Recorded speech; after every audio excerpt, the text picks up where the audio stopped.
Hi hello నమస్తే. మనతో ఇప్పుడు వి5 న్యూస్ స్టూడియోలో ప్రభుత్వ విప్ ఆలేరు ఎమ్మెల్యే బీర్ల ఐలయ్య గారు ఉన్నారు. మంత్రి పదవుల కోసం తీవ్రంగా చర్చలు జరుగుతున్న నేపథ్యంలో మంత్రి పదవి కోసం ఆశిస్తున్న ఐలయ్య గారు మనతో ఉన్నారు. అన్నగారు నమస్తే. నమస్తే. ఎలా ఉన్నారే? ఫైన్ అన్న. మంత్రి పదవి కోసం చాలా ఈగర్గా ఎదురు చూస్తున్నట్టున్నారు. అధిష్టానం నిర్ణయిస్తుంది. అధిష్టానం నిర్ణయం మేరకు మనం శిరస వహించాలి. ఇప్పుడు క్యాబినెట్ ర్యాంకే కదా, కాకపోతే శాఖ లేదు కానీ క్యాబినెట్ ర్యాంకే.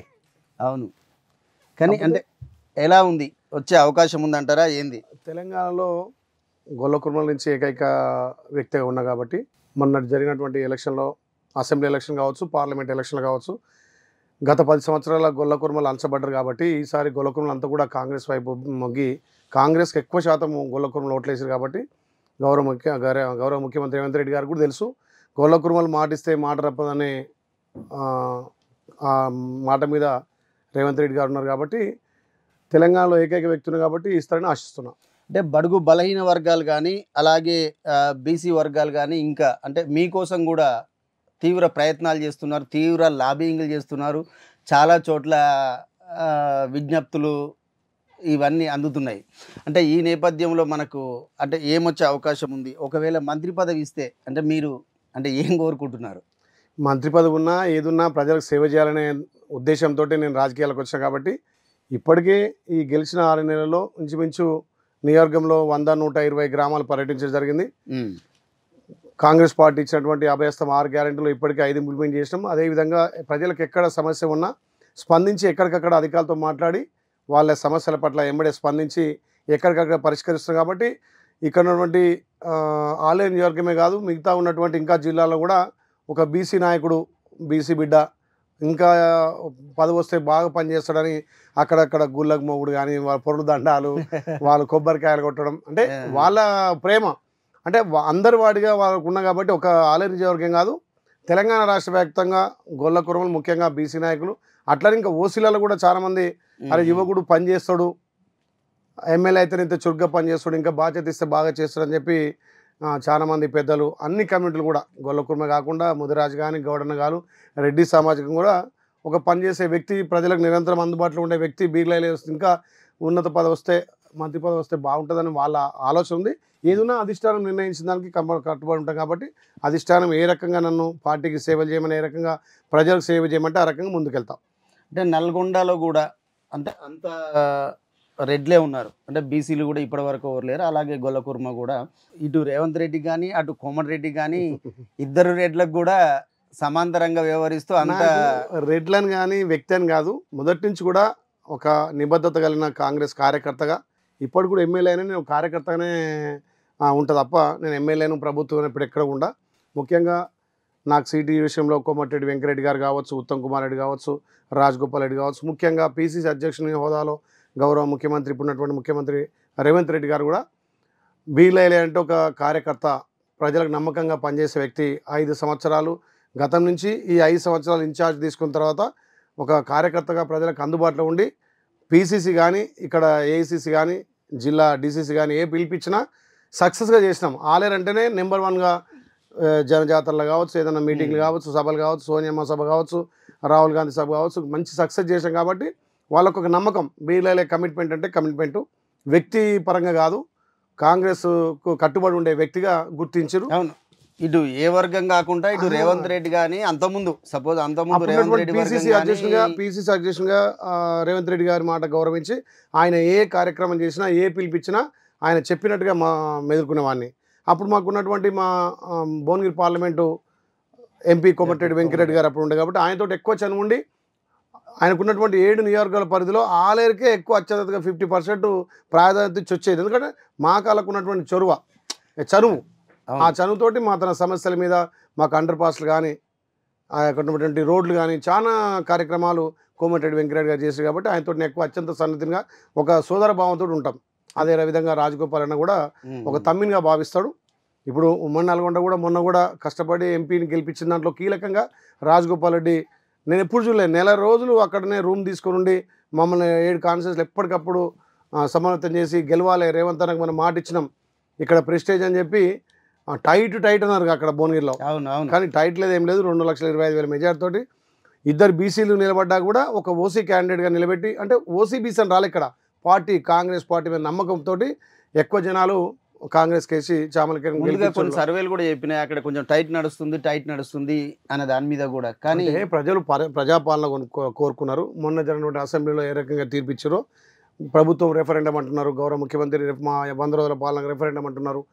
మరి ఇప్పుడు ఇచ్చినటువంటి అభయస్థం 6 గ్యారెంటీలో 4-5 ఇంప్లిమెంట్ చేసి, మరి రుణమాఫీ చేస్తానని గౌరవ ముఖ్యమంత్రి మాట ఇచ్చిండు, రైతు బంధు వేసిండని ప్రజల్లో కొంచెం నమ్మకం పెరిగిపోయింది. ఆ నమ్మకంతో ఇద్దరు బీసీలున్న ఒక ఓసీని గెలిపించారంటే కాంగ్రెస్ మీద పట్టుతోటి, కాంగ్రెస్ పెట్టిన నమ్మకం, గౌరవ ముఖ్యమంత్రి రేవంత్ రెడ్డి గారి నమ్మకంతో భువనగిరి అంత మెజార్టీ ఇవ్వగలిగారు. రాజగోపాల్ రెడ్డి కూడా బాగానే ప్రతిష్టాత్మకంగా తీసుకుంటూ మిమ్మల్ని బాగా సమన్వయం చేసిండు. మాకు ఎప్పటికప్పుడు కూడా కార్యకర్తలను సమన్వయం చేసి, నాయకులను కూడా కోఆర్డినేట్ చేసి, ఆయన నెల రోజులు ఇంటికి పోకుండా అక్కడనే ఫామ్ హౌస్ తీసుకొని ఆల్రెడీ భువనగిరి హెడ్ క్వార్టర్లో ఉండి మమ్మల్ని అందరినీ నడిపించి అంత మెజార్టీ రావడానికి కారణం కూడా రాజగోపాల్ రెడ్డి. ప్రచారం కూడా జరిగింది, నువ్వు భారీ మెజార్టీతో తీసుకొని రా, నీకు మంత్రి పదవి ఇస్తా అని రేవంత్ రెడ్డి అన్నట్టు రాజగోపాల్ రెడ్డికి ఒక ప్రచారం అయితే జరిగింది. మరి వాస్తవానికి సీనియర్ నాయకుడు, ఎప్పుడున్న ఎలక్షన్లు అంటే పట్టుదలతో చేసే వ్యక్తి. గతంలో కూడా ఆయన కాంగ్రెస్ పార్టీ ఎమ్మెల్యే ఉండగా మరి ఎవరు కూడా ఎమ్మెల్యేకి రాజీనామా చేసి ఇంకో పార్టీలకు పోరు. అలాంటి వ్యక్తి రాజీనామా చేసి పార్టీకి ఎమ్మెల్యేకి రాజీనామా చేసి బీజేపీలో పోయి బీజేపీ నుంచి పోటీ చేసిండు. అంటే కమిట్మెంట్ మనిషికి. ఆయన ఉద్దేశం ఏంటంటే కేసీఆర్ని గద్దె దించాలి. ఆ రకంగా చూసిన తర్వాత మళ్ళీ కాంగ్రెస్ తోటే కేసీఆర్ని గద్దె దించే సాధ్యమని చెప్పి మళ్ళీ కాంగ్రెస్కి వచ్చి మంచి మెజార్టీతో గెలిచి మనం కూడా గెలిపించింది అన్న. అలాగే మీరు విప్పుగా ప్రభుత్వ విప్పుగా కొనసాగుతున్నారు. ఈ విప్పుగా ఎలా అనిపిస్తుంది మీకు? నాకు విప్ అనిపిస్తలేదు, ఎమ్మెల్యే అనిపిస్తలేదు. గెలిచినా కూడా సామాన్య కార్యకర్తని. అప్పుడు ఎట్లా జనాలు కలిసినో ఇప్పుడు అంతకు ఎక్కువ కలుస్తున్నా. అప్పుడు ఓన్లీ కొంతమందికే కలిసేది. ఇప్పుడు ఎమ్మెల్యే అయినాక 2,50,000 మంది ఓటర్లకు కూడా నేను అందరికీ ఎమ్మెల్యేనే. ఒక పార్టీ అని కాదు, అన్ని పార్టీలు నాకు ఓటేసారు. అక్కడ పార్టీలో ఖచ్చితంగా నాకు ఓట్లేసారు. గత అసెంబ్లీ చరిత్ర ఎప్పుడు చూసినా ఆలేరు మొదటి నుంచి అసెంబ్లీ చూస్తే కూడా ఎంతోమందికి కూడా 30,000 మెజార్టీ దాటలేదు. కానీ ఒక బీసీ బిడ్డగా 50,000 మెజార్టీ ఇచ్చారంటే అన్ని పార్టీలు కలిపేసారు. అట్లా నాకు భారీ మెజార్టీ వచ్చినప్పుడు నేను ఇప్పుడు కూడా ఓట్ల వరకే పార్టీ అనుకుంటున్నాను. ఓట్ల తర్వాత ఆలేరుకు ఒక సేవకుడిగా ఏ పార్టీ వచ్చినా, ఏ ఎవరికి ఇబ్బంది ఉన్నా, ఏ ఆపద ఉన్నా, ప్రభుత్వ పరంగా కానీ వ్యక్తిగతంగా కానీ మా ఫౌండేషన్స్ కానీ ఏ పనున్నా అన్నా అంటే నేను ఉన్నానే ముందుకు పోతున్నా. కాబట్టి మీరు చూడండి, ఎప్పుడన్నా రోజుకు పొద్దున 500 మందికి రోజు కలుస్తున్నా. 500 మెంబర్స్, 500 మంది. అసలు ఓసారి నాకే ఏంది ఇన్ని సమస్యలు ఏమంటానా అంటే, గత ప్రభుత్వంలో వాళ్ళు ప్రభుత్వం చేసినటువంటి కొన్ని పొరపాటు వల్ల ధరణి సమస్య కావచ్చు, భూ సమస్యలు కావచ్చు, పెండింగ్ ఉన్నటువంటి రేషన్ కార్డులు కావచ్చు, పెండింగ్ ఉన్నటువంటి ఉద్యోగాలు కావచ్చు, అన్ని విషయాల్లో కొంచెం కేసీఆర్ గవర్నమెంట్ విఫలమై సమస్యలు పేరుకపోయినాయి. అవి మన ప్రభుత్వం వచ్చాక ఒక్కొక్కటి ప్రభుత్వ పరంగా కానీ, ఇక్కడ ఉన్నటువంటి ఉద్యోగ సమస్యలు కానీ, అక్కడ ఉన్నటువంటి భూ సమస్యలు కానీ, ఈ ధరణి సమస్య ఒక్కొక్కటిగా తీర్చుకుంటూ రోజు 500 మెంబర్స్ వచ్చే వాటిలో ఎక్కువ ధరణి సమస్యల మీద వస్తున్నారు. ఓకే, మా భూమి ఇట్లా ఆ తగాలి. కాబట్టి ఇప్పుడు గౌరవ ముఖ్యమంత్రి దాని మీద ఒక కమిటీ వేసిండు. కమిటీ తోటి కూడా ధరణి సమస్య తీరుతుంది. కాబట్టి కొంచెం నిత్యం మీ ముందు అంటే మీ ఇంటి ముందు ఒక 100 మంది అనేది అర్జీలతో ఉండడం అనేది కూడా మనకు రిపోర్ట్ వచ్చింది. అంటే చాలా మంది పొద్దున్న నుంచి వెళ్ళి ఈ అర్జీలు పట్టుకొని రావడం అనేది. అంటే ఒక్కసారిగా మీకు 50,000 మెజార్టీ వచ్చింది కదా, దీనిపైన అంటే మీ పైన ఇంకా ఎక్కువ బాధ్యత పెరిగినట్టు అంటే ఆలేరు ప్రజలు ఏం చూసారంటే, పార్టీలో ఖచ్చితంగా ఒక సేవకుడు కావాలి. ఆలేరుకు ఏ పదవి లేనప్పుడే సేవలు చేస్తున్నాడు, ప్రజలకు అందుబాటులో ఉంటున్నాడు, ప్రజల సమస్యలు వింటున్నాడు. ఇతనికి మనం ఎమ్మెల్యే చేస్తే ఇంకా మన సమస్యలు ప్రభుత్వం నుంచి కొట్లాడి కూడా తీసుకొచ్చి ఆలేరుని అన్ని విధాలు అభివృద్ధి చేస్తాడనేది వాళ్ళ ఆకాంక్ష మేరకు అన్ని పార్టీలు, ఈవెన్ బీజేపీ, టీఆర్ఎస్ కూడా నాకు ఓట్లేసారు. 50,000 మెజార్టీ నాటే జోక్. వాళ్ళు 2 సార్లు గెలిచి ప్రభుత్వ విప్గా ఉండి వాళ్ళు కూడా ఎన్నో 100 కోట్లు సంపాదించి ఎన్నో ప్రయోగాలు నా మీద చేసిరు. మా కాంగ్రెస్ వాళ్ళని కొంతమంది కొనుగోలు చేసిరు, కొందరిని ప్రలోభ పెట్టిరు, కొందరిని బెదిరించారు, కొన్ని పోలీస్ కేసులు పెట్టిరు. అయినా ప్రజలు వన్ సైడ్గా తీర్పిచ్చారు. దీంతో ఇంకా మీ పైన పెద్ద బాధ్యత అనేది ఇది బాధ్యత అనుకుంటా. ఎందుకంటే ప్రజలు ఆశీర్వదించారు కాబట్టి, ఓ సేవకుని గుర్తించారు కాబట్టి నిరంతరం ప్రజలకు సేవ చేసి ఇంకా ప్రభుత్వం నుంచి కొట్లాడి కూడా నిధులు తీసుకొచ్చి ఆలేరును ముఖ్యంగా తెలంగాణలో అన్ని ప్రాంతాలు కూడా అభివృద్ధి చేయడానికి నా లక్ష్యంగా పనిచేస్తాను. ఎమ్మెల్యేగా అంటే మీకు గెలిచిన రిజల్ట్ వచ్చిన తర్వాత అంటే మీరు ఒకసారి మనసులో ఫిక్స్ అవుతారు కదా, నేను ఇన్ని సంవత్సరాలు ఆలేరుని ఎమ్మెల్యేగానే ఉండాలి, ఆలేరుకి అధిపతిగానే ఉండాలి అనేది. అంటే సుమారుగా మీరు అంటే నేను ఎమ్మెల్యేగానో అధిపతిగానో ఇంకో విధంగా కాదు, ఆలేరుకు నేను ఎన్ని రోజులు సేవ చేస్తానో అన్ని రోజులు నన్ను దీవిస్తారనే నమ్మకం నాకుంది. నేను ప్రజలకు సేవ చేసి ప్రజలకు అందుబాటులో ఉన్న రోజులు నన్ను ప్రజలకు గుండెలో పెట్టుకుంటారనే నమ్మకం, ప్రగాఢ విశ్వాసం మాత్రం నాకుంది. ప్రజలకు ఆ రకంగా సేవ చేసిన రోజులు ఆలేరు నాదే. అంటే ఓ ఓ 20, 30, 10 ఇక అది గాడ్ గిఫ్ట్. మనం ఉన్నంత వరకు, ప్రజలకు సేవ చేసేంత వరకు, ప్రజలకు అందుబాటులో ఉన్నంత వరకు ఆలేరు మాత్రం నేనే ఉంటా. ఆళ్ళకి సేవ చేస్తా తప్పకుండా. అట్లనే మీ గెలుపుకు కారణాలు ఒక 3 చెప్పంటే, 3 అంటే చాలా ఉన్నాయి కానీ ఒక 3 చెప్పంటే ఏం చెప్తారు? నా గెలుపు కారణం నేను నమ్ముకున్న ప్రజలు, నేను సేవ చేసిన కాబట్టి ప్రజలు సేవలను గుర్తించి సేవకుడిగా నన్ను గుర్తించరు. అదేవిధంగా అక్కడ 10 సంవత్సరాలు ఉన్నటువంటి టీఆర్ఎస్ పార్టీ సమస్యల పట్ల కానీ అక్కడ ఉన్నటువంటి ప్రజల పట్ల ఏ రకంగా వాళ్ళకు మేలు చేయకపోగా వాళ్ళ బాధలు కూడా వినకపోయేది, ప్రజలకు అందుబాటులో ఉండలేదు. 10 ఏళ్ళ తెలంగాణ వస్తే మా బతుకులు మారుతాయి, తెలంగాణ వస్తే మేము అభివృద్ధి అవుతాం, ముఖ్యంగా యాదగిరిగుట్ట అభివృద్ధి అయితే యాదగిరిగుట్ట కింద ఉన్నటువంటి పరిసర ప్రాంతాలు అన్నీ అభివృద్ధి అవుతాయి అనుకోరు. కానీ కేసీఆర్ దానికి విరుద్ధంగా గుట్టనైతే కట్టగలిగినందుకు కింద భూములు కొల్లగొట్టి, వాళ్ళ షాపులు కొట్టి, ఇండ్లు కొట్టి అన్ని వాదాల ఇబ్బంది పడ్డారు. వాళ్ళందరికీ ఒక భరోసా వచ్చింది, ఐలే వస్తే బాగుంటుంది అనేది. అట్లా వాళ్ళు ఫెయిల్ అయ్యారు కాబట్టి ఇలా మనం సక్సెస్ అయినాం.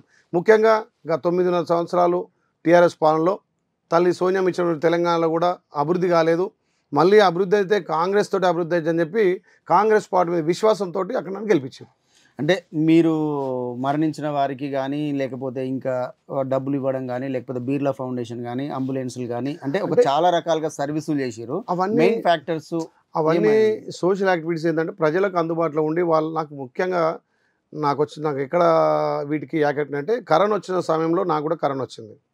నాకు కరోనా వస్తే కనీసం రోజుకి అప్పుడు నేను అప్పటికి ఎమ్మెల్యే కాకుండా ప్రజలు ఉన్నా కాబట్టి 50 మంది 100 మంది వచ్చి మేము కలిసేటోళ్ళం, రోజు తిరిగేటోళ్ళం. కరోనా వచ్చాక 10 రోజులు మా ఇంటి చుట్టూ ఎవరు రాలే. నాకు అప్పుడు చాలా బాధ వేసింది, కళ్ళకి నీళ్ళు వచ్చినాయి. అరే నేను జనం మనిషిని, నా దానికి ఎవరు వస్తలేని నేను ఆలోచన చేసి కరోనా వచ్చిన స్టార్టింగ్లోనే నేను అనుకున్నా కరోనా వచ్చిన ప్రతి కుటుంబాన్ని కలవాలి. 10 రోజులు నేను ఇంట్లో ఉంటే ఎవరు రాలేదంటే అదొక ఫీలింగ్ తోటి మనిషి కుంగిపోతాడు. అట్లా చనిపోయిన కేసులు ఎక్కువ ఉన్నాయి. అంటే ఇది ఒక భయంకరమైన వ్యాధి, అక్కడ సపోర్ట్ లేకపోవడంతో దాన్ని నేను ఆలోచన చేసి మా ఉన్నటువంటి టీం కానీ మా కాంగ్రెస్ కార్యకర్తలు కానీ నాయకులు అందరిని కలుపుకొని ఎవరైతే కరోనా వచ్చినారో వాళ్ళ ఇంటికి మనం పోయి మందులు ఇవ్వాలి, భరోసా కల్పించాలి, ధైర్యం కల్పించాలి. అట్టి క్రమంలో తండ్రికి కరోనా వస్తే కొడుకు చూడలే, కొడుకు కరోనా వస్తే తల్లి చూడలే, భార్య భర్తల ఉన్నటువంటి అన్యోన్య సంబంధాన్ని కూడా భర్తను భార్య ముట్టుకోలేకపోయింది. ఆ సిచ్యువేషన్లో కూడా నాకు బాధ కలిగి ఏం చేసినా అంటే వీళ్ళని హాస్పిటల్ తరలించాలంటే అంబులెన్స్ 10,000 ఇచ్చినా వస్తలేదు, ఒక కిరాయి వాళ్ళు కార్లు వస్తలేవు. ఆలోచన చేసి 4 అంబులెన్స్ పెట్టి మేము స్వయంగా పోయి అక్కడ యూనిఫామ్ ధరించి అక్కడ ఉన్నటువంటి డ్రెస్ కోడ్ ధరించి ఆ గాంధీ హాస్పిటల్ కానీ ఉస్మానియా కానీ ఇక్కడ ఉన్నటువంటి భువనగిరి హాస్పిటల్ కానీ పంపించిన. అంటే కరోనా విషయంలో కొంచెం భరోసా కల్పించి హాస్పిటల్ పంపిన కాబట్టి అది మేము బాగా సేవ కార్యక్రమాలకు బాగా ఆకట్టుకున్నాం. ఏమైనా కట్టిన పేదోళ్ళు చనిపోతే 5-10 వేలు దహన సంస్కారాలకు లేకపోతే పెళ్లిళ్ళకు వాటికి మా నవ్వుతూ సాయం చేసేది. దాంతో ఏంటంటే అరే ఆయలే అందరు వాడు ఆపదకు వస్తాడు, సాపదకు వస్తాడు, మంచి ఆయన వస్తాడు, చెడు ఆయన వస్తాడు, మనకు సమయం ఇచ్చి మనలో ఒక కుటుంబ సభ్యుడిగా ఉంటాడని విశ్వాసంతో బాగా అందరి వాడుగా నన్ను చూశారు. దాంట్లో మెజార్టీ రావడం కారణం కూడా పార్టీలకు అతీతంగా ఓట్లేయడం ఉన్న సేవా కార్యక్రమాలు, అదేవిధంగా నేను చేసినటువంటి పనులు. కరోనా ప్రయాణం నిజంగా కరోనా టైంలో నాకు మనసు సంతృప్తిని ఇచ్చింది. ఎమ్మెల్యే అయిన దానికంటే కరోనాలో ప్రతి కుటుంబాన్ని మందలిస్తే వాళ్ళ కళ్ళలో వచ్చిన ఆనందం చూసి నేను ఎక్కువ ఫీల్ అయిపోయినా. అంటే మీకు కలిగిన బాధే ఇంకొకరు కూడా ఏంటంటే కరోనా టైంలో అంటే కొందరు గుండె నిర్భంగా ఉన్న వాళ్ళు ఉండగలుగుతారు, కానీ ఎవరు మందలేక ఇదేదో పెద్ద రోగము అనే ఫీలింగ్ తోటి చనిపోయిన వాళ్ళు ఎక్కువ ఉన్నారు. అంటే దానికి భయభ్రాంతులకు గురై మనోవేదనకు గురై ఇదేదో పెద్ద రోగము ఏదో చనిపోయే రోగం అని దాంట్లో సగం చనిపోయారు. ఒకరికొకరు కలుసుకోలేని పరిస్థితి, కూడా చెప్పుకోలేని. అప్పుడు ధైర్యం చెప్పి నిత్యావసర వస్తువులు ఒక ఊరు నుంచి ఒక ఊరుకు బాట పోకుండా తవ్వేసి కంపేసారు. నిత్యావసర వస్తువులు కానీ కూరగాయలు కానీ పోయిన పరిస్థితిలో మేము డీసీఆలు పెట్టి ప్రతి ఇంటికి కూరగాయలు, మాస్కులు, శానిటైజర్ ఇవన్నీ పంపగలిగినాం. నిజంగా అప్పుడు బాగా ప్రజలకు అందుబాటులో చేరుకున్నాం కాబట్టి నేను దగ్గర నుంచి చూసిన కరోనా వచ్చిన వ్యక్తిగా కరోనా వచ్చినప్పుడు ఎంత ఫీల్ అయ్యి ఇబ్బంది పడుతుందని చూసిన కాబట్టి కరోనా ఆలోచనలో నిజంగా ప్రతి కుటుంబం ప్రతి గ్రామం తిరిగిన ఆ రోజుల్లో అప్పుడు నాకు నిజంగా అరే సేవ అంటే ఇట్లా ఉంటుందా, దాంట్లో సేవ చేసే దాంట్లో ఉన్న తృప్తి నువ్వు ఎమ్మెల్యే అయినా ఇంకా మంత్రి అయినా ఏ పదవైనా రాదు.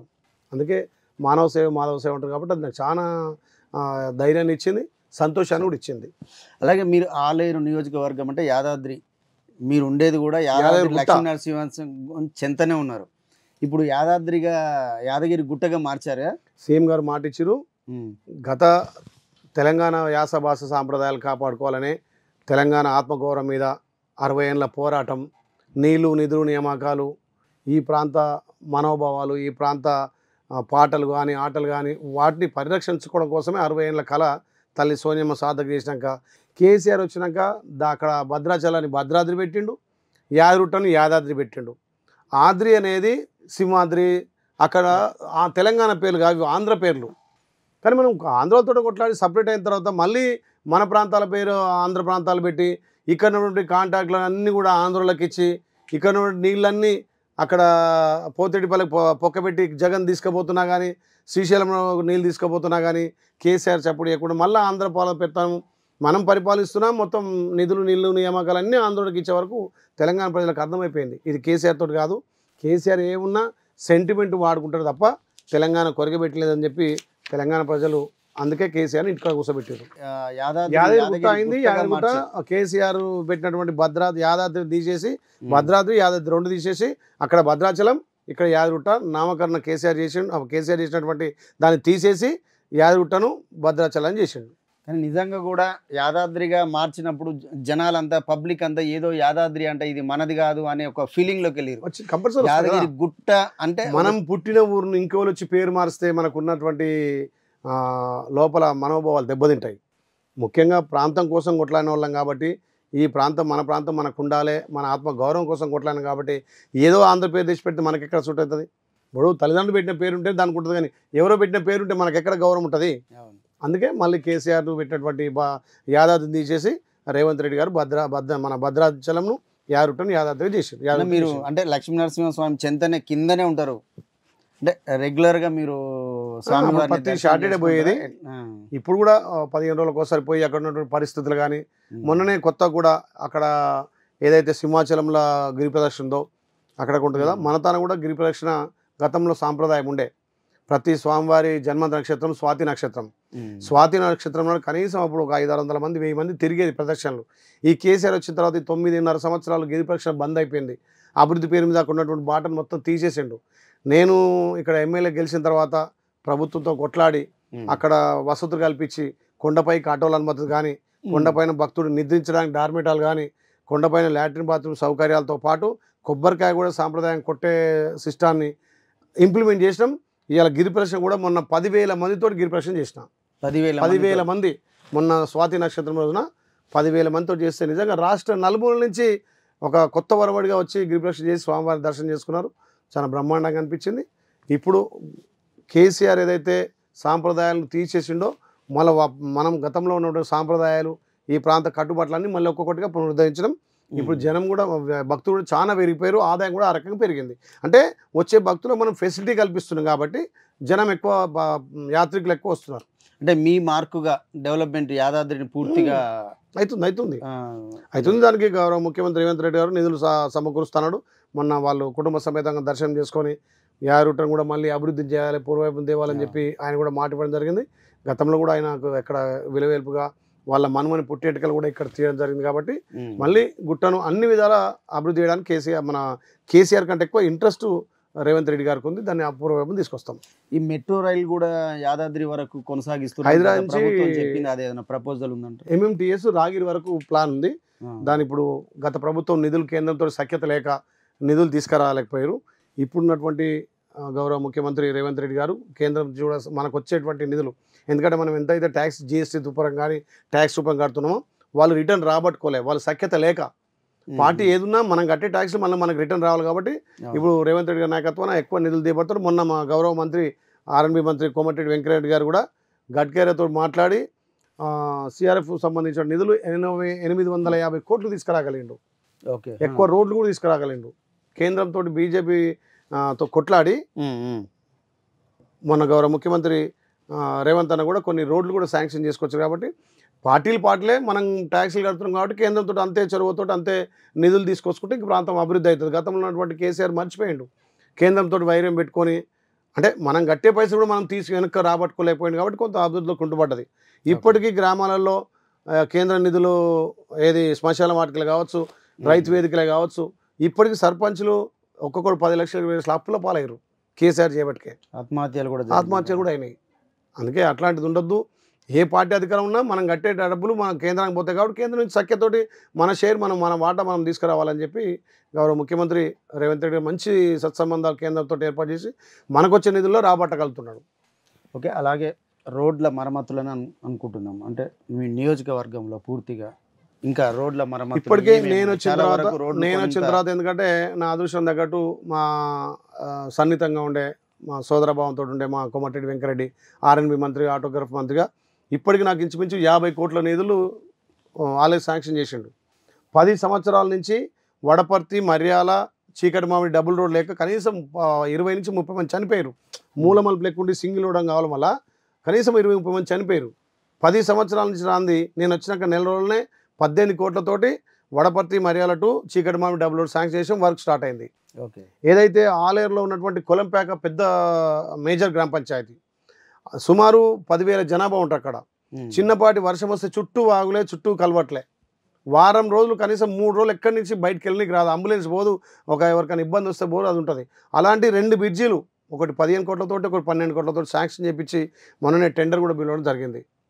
అది కాకుండా చిన్న చిన్న రోడ్లు ఇంచుమించు ఒక 5-6 గ్రామాలకు పెద్ద రోడ్లు, లింకులు ఉన్న రోడ్లు కూడా సుమారు 50 కోట్లు, ఇతర ఇంకో 50 కోట్లు గౌరవ ముఖ్యమంత్రి తోటి స్పెషల్ డెవలప్మెంట్ 20 కోట్లు, ఎన్ఆర్జీఎస్ ఒక 11 కోట్లు, సుమారు ఇప్పటికీ 100-130 కోట్లు ఈ 6 నెలల్లో తీసుకొచ్చి ఆలేరును అన్ని విధాలు అభివృద్ధి చేయడానికి ముందు పోతున్నాం. 130 కోట్లు. 130 కోట్లు. ఇప్పుడే మనం ఇంటర్వ్యూ చేసి ఇప్పుడు ఇంకొక 70-80 కోట్లకు ప్రపోజల్ పంపినాం. మా పంచాయతీరాజ్ శాఖ మంత్రి గారు మా అక్క సీతక్క గారు కూడా నిధులు మంజూరు చేస్తారని మాట ఇచ్చింది. ఒక 25-30 కోట్లకు శాంక్షన్ కూడా పంపింది లెటరు. అదేవిధంగా తను ఎక్కువ మైనింగ్ దానికి ట్యాక్స్లు కడుతుంటాం. హెచ్ఎండిఏ నుంచి కూడా మాకు 25 కోట్లు శాంక్షన్ అయినాయి. అది కూడా వర్క్లు ప్రారంభించినాం. అలాగే ఇంకొక రోడ్డు కూడా నేను ఇప్పుడు ఇంటర్వ్యూ చేస్తున్నాను, ఎమ్మెల్యే గారిని ఇంటర్వ్యూ చేస్తున్నానంటే కూడా కొన్ని మనకు కింద ప్రపోజల్స్ వచ్చినాయి. రాయగిరి నుండి తొర్రూరు వరకు అంటే 4 లైన్స్ కావాలనేది కొంత డిమాండ్ అనేది ఉన్నది. అంటే దాన్ని ఏదన్నా ప్రపోజల్ తీసుకుని నేషనల్ హైవే కూడా ఎక్కువ ప్రాధాన్యత ఇస్తుంది కాబట్టి ఇక్కడ నేషనల్ హైవే లింక్ ఇది ఇక్కడ నుంచి తొర్రూరు దాకా ఉంటుంది కాబట్టి దాని గతంలోనే శాంక్షన్ చేసి కొంత పెండింగ్ వర్క్స్ ఉంటే కూడా కంప్లీట్ చేసినాం. దాన్ని కూడా 4 లైన్గా ప్రతిపాదన చేస్తున్నాం. అంటే అది గత ప్రభుత్వంలో కొంత ప్లాన్ జరిగింది కానీ ఇంప్లిమెంట్ జరగలేదు. ఇప్పుడు దాన్ని మేము ముందు తీసుకొని ఇంప్లిమెంట్ చేయించుకొస్తాం. అలాగే ఇంకొక చెక్ డ్యామ్లు కానీ ఆత్మకూరు మండలంలోని రహింకన్పేట నుండి వయా సుద్దాల జనగాం అంటే జిల్లా హెడ్ క్వార్టర్ని కలిపేందుకు ఒక రోడ్డు ప్రపోజల్ కూడా అడిగిరు. అవును, సరే మనము మీడియా ముఖంగా అడుగుదాం అనేది ఒక కింద క్వశ్చన్ కూడా పంపారు ఇప్పుడే. ఓకే. దాన్ని మనకి ఏదైనా ప్రపోజల్ ఉందంట? తప్పకుండా. ఈ గతంలో ఏదైతే గుర్తించి ఒక 10-12 చెక్ డ్యామ్లు గుర్తించారు కానీ వాళ్ళు కట్టలేకపోయారు. ఏమున్న వాళ్ళు మాట ఇచ్చి హామీల వరకు. కానీ నేను వచ్చిన తర్వాత ఆలేరు నియోజకవర్గంలో సుమారు 7 చెక్ డ్యామ్లకు 5 చెక్ డ్యామ్లు కంప్లీట్ చేసిన. ఆత్మకూరులో మీరు చూడండి ఇప్పుడు ఉన్నటువంటి అక్కడ చెక్ డ్యామ్ కూడా 90% కంప్లీట్ అయిపోయింది. మోటకొండలో 90% కంప్లీట్ అయిపోయింది. మల్లాపూర్లో కంప్లీట్ అయిపోయింది. ఇక్కడ బొమ్మలరాంలో కంప్లీట్ అయిపోయింది. అంటే పనులను వేగవంతం చేసి ఎప్పటికప్పుడు అధికారులతో మాట్లాడి దాని శాంక్షన్ తీసుకొచ్చాడు. కానీ ఆ టెండర్లు పిలిచి నేను స్వయంగా పరిశీలించడం జరిగింది. మీడియా తరఫున వెళ్ళి అది స్వయంగా వేగవంతంగా అయితే జరుగుతుంది. 90% కంప్లీట్ అయినాయి. 90% ఇంకా కూడా 10-15 చెక్ డ్యామ్లు. ఎందుకంటే ఆలేరు ప్రాంతం ఇప్పుడు సాగునీరుకు ఎక్కువ నోచుకోలే. గతం నుంచి కూడా మా ఆలేరుకు ఉన్నటువంటి జీవనదాన ఏది గంధమల ప్రాజెక్టును గతంలో కేసీఆర్ వచ్చి హెలికాప్టర్ విజిట్ చేసి దీన్ని 4 టీఎంసీ అన్నాడు, దాన్ని 9 టీఎంసీ అన్నాడు, ఆ ఊరిని లేపుతున్నాడు. కనీసం ఏ టీఎంసీ లేదా తట్టేడు మత్తెత్తలే. ఇప్పుడు కాంగ్రెస్ పార్టీ అధికారంకి వచ్చిన గౌరవ ముఖ్యమంత్రి రేవంత్ రెడ్డి గారితో మాట్లాడి ఆ ఊరు లేవకుండా ఆ ఉన్నటువంటి చెరువును కొంచెం లేవుతూ పోయి 1 టీఎంసీ చేస్తే 8 మండలాలు ఎప్పటికీ సస్యశ్యామలం అవుతాయి. బస్వాపూరు ఏదైతే డ్యామ్ ఉందో దానికి 1 కిలోమీటర్ కెనాల్కే లింకు కాలిస్తే గంధమల్ల నిండిపోతుంది. అంత పెద్ద బస్వాపూరు డ్యామ్ అని చెప్పి ఎక్కడనో సూర్యాపేటకు ఆ నీళ్ళు అందించేదానికి ఎత్తును పెంచి మా ప్రాంతంలో మా ఎస్టీ సోదరుల ఎస్సీల భూములకు గుంజుకొని వాళ్ళకు కేసీఆర్ 12 లక్షలు 13 లక్షలు ఎకరాకి ఇచ్చాడు. కేసీఆర్ ఏమంటాడు, గుట్టకాడ 2 ఎకరాలు ఉన్నాడు కోటీశ్వరుడు అంటాడు. మరి ఆ 100 ఎకరాలు గుంజుకున్నాడు, ఎవరికి కోటి ఇవ్వలే, 10 లక్షలు 12 లక్షలు ఇచ్చిండు. ఇప్పుడు వాళ్ళంతా భూ నిర్వాసితులు లబోదిబ్బమంటున్నారు. కొన్ని ఊర్లు కాలవుతున్నాయి. అంటే బస్వాపూర్ను అన్ని టీఎంసీలు పెంచి ఎవరికి లబ్ధి చేస్తుండే, అక్కడ ఉన్నటువంటి జగదీశ్వర్ రెడ్డికి లబ్ధి చేస్తుండే, సూర్యాపేటకు లబ్ధి అవుతుంది. అంటే మునిగేది మా ప్రాంతం, లబ్ధి అయ్యేది ఇంకో ప్రాంతం. అందుకే మేము అంటున్నాం, మా బస్వాపూర్ డ్యామ్కి 1/2 కిలోమీటర్ మనం కెనాల్ తీస్తే గంధమల్ల మంచి రిజర్వాయర్ అవుతుంది. 1 టీఎంసీ ఇస్తే అక్కడ భూములు కోల్పోరు, ఆ ఊరు పోదు. అక్కడ 1 టీఎంసీ నుంచి ఎప్పటికీ నీళ్ళు ఇస్తే 8 మండలాలు సస్యశ్యామలం అవుతాయి. అందుకే మా గౌరవ ముఖ్యమంత్రి తోటి రేవంత్ తోటి మాట్లాడి శాఖ మంత్రితో మాట్లాడి ఖచ్చితంగా మా ఉత్తమ్ కుమార్ తోటి మొన్ననే రివ్యూ మీటింగ్ పెట్టినాం. ఎందుకంటే మా ప్రాంతం ఎడారి ప్రాంతం, గతంలో కాంగ్రెస్ పార్టీ ఉన్నప్పుడు అక్కడ ఏది నవాపేట ఒక రిజర్వాయర్ నుంచి గుండాల మండలం నీళ్ళు వచ్చేది. ఇక్కడనే మా కుర్రారం అవతల తపాష్పల్లి ప్రాజెక్ట్ ఉండే. తపాష్పల్లి మేము కాలడ్డం పెడితే ప్రాజెక్టుకు హరీష్ రావు వచ్చి తాడు చోతులు లోతుతోటి తీసుకుపోయి నీళ్ళు. అప్పుడున్నటువంటి మా ఎమ్మెల్యే మాజీ ఎమ్మెల్యే హారతి బట్టి నీళ్ళు అందించింది. ఏందమ్మా అన్నాడు ప్రజలు అడిగితే, ఆయన నీటి మంత్రి కదా, కొంత స్వార్థం ఉంటుంది కదా అని అంటది. మరి నువ్వు ఎమ్మెల్యే, నీకు స్వార్థం ఉండాలి కదా. అంటే అట్లా వాళ్ళు విఫలమయ్యారు కాబట్టి అన్ని రకాల ఆలే రాగమైంది. గత 9.5 సంవత్సరాలుగా ఏ రకంగా అభివృద్ధి నోసుకోవాలి కాబట్టి మరొక రోడ్డు ప్రతిపాదన ఈ రహీంఖాన్పేట్ నుండి వయా పోతిరెడ్డిపల్లి సుద్దాల జనగాం రోడ్ అనేది ఇది కొంచెం ఎస్టిమేట్ వేయించడం. అది R&Bల గౌరవ మంత్రి గారితో కోమటిరెడ్డి వెంకయ్యతో తీసుకొని ఖచ్చితంగా ఈ 6 నెలల్లో దాని శాంక్షన్ తీసుకొచ్చి దాని శంకుస్థాపనకు పెడతాం. అదే గతంలో మన మంత్రి గారు కూడా చేసి ఎంపీ గారు ఉన్నప్పుడు ఒక కల్వర్ట్ కానీ బ్రిడ్జి ఆ రోడ్ 2 కూడా ప్రపోజల్ పెట్టిండు. 2 ఓకే. ఆ రెండింటి కూడా మళ్ళీ ప్రతిపాదన తీసుకొని శాంక్షన్ తొందరనే చేపిస్తాం. అలాగే మీ జిల్లాకు ఏదైనా మీ డ్రీమ్ ఏదైనా ఉందా? అంటే ఈ నియోజకవర్గానికి మనకి ఈ డ్రీమ్ ప్రాజెక్ట్ ఇవన్నీ మీరు చెప్పిన అన్ని పెండింగ్ ప్రాజెక్టులు అన్ని పూర్తి చేస్తూ ఉన్నారు. రైతాంగానికి కావాల్సింది నీరు కావాలి, తాగునీరు, సాగునీరు. గతంలో ఉన్నటువంటి ఏదైతే పైప్ లైన్ విషయంలో కూడా ఆలేరుకు భువనగిరికి మోసం జరిగింది. మిషన్ భగీరథని తెచ్చిండు. మొన్న ఎండాకాలంలో షార్టేజ్ అయినాయి. అంటే ఒక 16 కిలోమీటర్ల పైప్ లైన్ వేస్తే ఆలేరు భువనగిరి మిషన్ భగీరథ పుష్కలంగా వచ్చేది. దానివల్ల కూడా మొన్న ఈ సమ్మర్కే డాట్ ఏరియా ఏర్పడ్డది. దానికోసం మా గౌరవ మంత్రి గారు, మా ఫైనాన్స్ మినిస్టర్, డిప్యూటీ సీఎం గారు మన బట్టి విక్రమార్క కూడా మాట్లాడి 200 కోట్లకు నిధులు శాంక్షన్ చేసినాం. 200 కోట్లు ఆలేరు భువనగిరి మిషన్ భగీరథ కోసమే. అది ఆల్రెడీ ఫైనాన్షియల్ అప్రూవ్ అయిపోయింది. ఆ జీవో వచ్చేది పని ఏది పైప్ లైన్ కంప్లీట్ అయితే 2 నియోజకవర్గాలు తాగునీరుకు సమస్య ఉండదు. ఇక సాగునీరు కంటే అక్కడ గంధమల్ల ప్రాజెక్ట్ కంప్లీట్ చేసుకుంటే సాగునీరు కంపల్సరీ అన్ని ఆలేరు కానీ ఇక్కడ భువనగిరి. మొన్ననే మా మంత్రి, జిల్లా మంత్రి, ఇరిగేషన్ మంత్రి ఉత్తమ్ కుమార్తో మాట్లాడి నేను, భువనగిరి ఎమ్మెల్యే అనిల్ కుమార్ రెడ్డి గారు, తుంగతుర్తి ఎమ్మెల్యే సామేల్ గారు ముగ్గురం కూర్చొని డిస్కస్ చేసినప్పుడు ఏదైతే బునాదిగాన్ కాలువ ఉందో బునాదిగాన్ కాలువతో మోటకొండూరు, ఆత్మకూరు, గుండాల, తుంగతుర్తి అక్కడ నకిరేకల్ వరకు పోతాయి. దీని మీద కూడా మా గౌరవ ముఖ్యమంత్రి తోటి కొన్ని నిధులు శాంక్షన్ చేసి ఒక 50% గతంలో కాంగ్రెస్ ఉన్నప్పుడు అయింది. ఈ బునాదిగాన్ కాలువ ఎప్పుడు చూసినా ఇది బునాదిగాన్ కాలువ అనేది పేరు వినిపిస్తూ ఉంది. ఇప్పుడు కంప్లీట్ అవుతుంది, ఇప్పుడు కంప్లీట్ అవుతుంది. దాని మీద రివ్యూ అయింది. దాని మీద ENC తోటి వాళ్ళ అధికారులతోటి కూడా మంత్రి గారు ఉత్తమ్ కుమార్ రెడ్డి గారు రివ్యూ పెట్టారు. బునాదిగాన్ కాలువకు ఒక 400-500 కోట్లు అయితే మొత్తం పూర్తి కంప్లీట్ అయిపోతుంది. 50% 60% అయిపోయింది. అది కాంగ్రెస్ గవర్నమెంట్లో అయిపోయింది. దాన్ని ఇప్పుడు వచ్చినటువంటి అప్పుడున్నటువంటి టీఆర్ఎస్ పార్టీ విస్మరించడంతో బునాదిగాన్ కాలం పెండింగ్ పెట్టారు. టీఆర్ఎస్ వాళ్ళు ఏమున్నా పనులు, కొత్త పనులు, డబ్బులు వచ్చే పనులే చేసి తప్ప ఎక్కడ కూడా రైతాంగానికి సాగునీరు అందియలే. కమిషన్ల కోసమే చూస్తుగా కాళేశ్వరం ఎంత డ్యామేజ్ అయిపోయింది. మేడిగడ్డ మేడి పనులు లెక్క అయిపోయింది. అంటే వాళ్ళకు ఉన్నదాన్ని ఎస్టిమేట్ పెంచి 100 ఉంటే దానికి 200 ఎస్టిమేట్ పెంచి అది 50% కూడా పనిచేయక ఇవాళ రాష్ట్రాన్ని దివాలు తీయడానికి కారణం మొత్తం టీఆర్ఎస్ వాళ్ళు దోచుకుని ఇవాళ తెలంగాణ అప్పుల తెలంగాణ చేశారు. మా గౌరవ ముఖ్యమంత్రి కానీ, మా మంత్రులు కానీ అందరు కూడా దుబారా ఖర్చు లేకుండా వచ్చిన దాంట్లో వాళ్ళు చేసిన అప్పులకు ఇంట్రెస్ట్లు కట్టుకుంటా కొంత డెవలప్మెంట్ చేసి మళ్ళీ డెవలప్మెంట్తో పాటు మనం ఇచ్చినటువంటి సంక్షేమ పథకాలు అందించడంలో ఎక్కడో వెనకాడద్దు. మీరు అంతేందుకు ఎంప్లాయీస్ చూడండి, 20 నుంచి 25 తారీఖు దాకా ఎంప్లాయీస్, గవర్నమెంట్ ఎంప్లాయీస్కి జీతాలు రాకపోయేది. ఇవాళ 1 తారీఖు 2 తారీఖు జీతాలు పడుతున్నాయి. అంటే దుబారం తగ్గించి వచ్చే ఆదాయాన్ని ఏ రకంగా యూటిలైజ్ చేయాలి. ఈ రైతు బంధు మరి ఇది కొంచెం లేట్ అవుతున్నట్టుంది. అంటే మనకున్న సమస్య ఇక్కడ ఇన్కమ్ సోర్స్ తక్కువ ఉంది, వాళ్ళు చేసినటువంటి అప్పులు ఎక్కువ ఉన్నాయి. వాళ్ళు చేసినటువంటి అప్పులకు మిత్తిలు కట్టాలి, మళ్ళీ సంక్షేమాన్ని నడిపించుకుంటూ రావాలి. గతంలో వాళ్ళు ఇచ్చే మంచి అనుకున్న కొన్ని రైతులకు ఎక్కరొచ్చేటివి ఏ పార్టీ చేసినా రైతులకు మేలు చేయాలని మేము కూడా ఏకీభవించి మేము దానికి రైతు భరోసాగా మా గౌరవ ముఖ్యమంత్రి ప్రతి ఒక్కరు రైతు భరోసా అన్న ఉద్దేశంతో ఇప్పుడు రైతులకు ఇబ్బందులు కూడా మనం రైతు బంధు కూడా ఇచ్చినాం. రేపు 15 రోజులలో జూలై 15-17 తారీఖు వరకు నుంచే ఏది రైతు రుణమాఫీ కూడా స్టార్ట్ కాబోతుంది. ఆగస్టు 15 డెడ్ లైన్ పెట్టిన కానీ ఆగస్టు 1 లోపే గౌరవ ముఖ్యమంత్రి వాటిని కంప్లీట్ చేస్తాడు. 15కు డెడ్ లైన్ పెట్టారు. ఆగస్టు 1 వరకు, ఫస్ట్ వీక్ వరకే మొత్తం క్లోజ్ అయితే నాకు తెలిసి జూలై 17 నుంచి ఫస్ట్ విడత, జూలై 20-25 తారీఖు రెండో విడత, జూలై 30 తారీఖు వరకు మూడో విడత అనేది సంకేతాలున్నాయి. కాబట్టి రైతులకు మేలు చేసే దాంట్లో కాంగ్రెస్ పార్టీ ముందుంటుంది.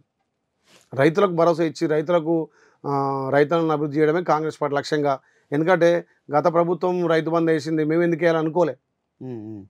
ఇప్పుడు మేము రైతు భరోసా ఇస్తాం, దానికి కొన్ని మార్గదర్శకాలు అనుకున్నాం. కానీ ఇప్పుడున్నటి వర్షం రైతులు ఇబ్బంది పడొద్దని చెప్పి రైతు బంధు వేసినాం. ఇప్పుడు మార్గదర్శకాలు ఏ రకంగా వేయాలి. ఇప్పుడు గతంలో రైతు బంధు అంటే ప్రతి ఒక్కరికి ఇచ్చేది, 100 ఎకరాలకు ఇచ్చేది, మంత్రి మల్లారెడ్డికి, మంత్రి జీవన్ రెడ్డికి ఇచ్చేది. కానీ కాంగ్రెస్ పార్టీ ఏంటంటే రైతన్నకే ఇవ్వాలి, నిజమైన రైతుకు లబ్ధి జరగాలి. మరి 100 ఎకరాలకు ఎందుకు, రియల్ ఎస్టేట్ వ్యాపారులకు ఎందుకు, కొండలు గుట్టలకు వాగులకు ఎందుకు? సేద్యం చేసే భూమి ఏదైతే రైతు ఉంటాడో రైతుకు బెనిఫిట్ కావాలని చెప్పి ఇప్పుడు మా గౌరవ ముఖ్యమంత్రి కానీ మంత్రులు కానీ ఆలోచన చేసి ఆ రకంగా రైతు అనుకున్న వాడికే లబ్ధి అయ్యేటట్టుగా రైతు అంటే విధి విధానాలు ఏమైనా రూపొందించారా? ఇంకా మంత్రివర్గం కూర్పు చేస్తుంది, దాన్ని ఆలోచన చేసి ఎవరైతే నిజమైన లబ్ధిదారులకు లబ్ధి చెందే విధంగా రైతు భరోసా ఉండబోతుంది. అంటే అది పూర్తిగా ఎప్పటి వరకు పూర్తవుతుంది అంటారు? చేస్తారు విధి విధానాలు ఎప్పటి వరకు ఇప్పుడు పూర్తవుతాయి? మంత్రివర్గం మీద, అదేవిధంగా పిసిసి మీద, అంటే అందరికి ఇవ్వరు మొత్తం మీద అయితే రైతుకి ఇస్తాం. ఓన్లీ రైతుకి ఇస్తాం, పేద రైతులకు. రైతుకు, పేద రైతు అంటే ఏమిటన్నా 10 ఎకరాలు 15 ఎకరాలు 5 ఎకరాలు రైతాడు. 100 ఎకరాలు రైతు ఎట్లయితే భూస్వామి అవుతాడు, ఆసాము భూస్వామి అవుతాడు. 5-10 ఎకరాల నుండి రైతు కదా. రైతు అంటే సేద్యం చేసుకోవాలి. ఇప్పుడు నువ్వు 4 రూపాయలు సంపాదించవు, అక్కడ 100 ఎకరాలు కొనిస్తావు, దానికి కూడా రైతు బంధు ఇస్తే అర్థం ఏముంది?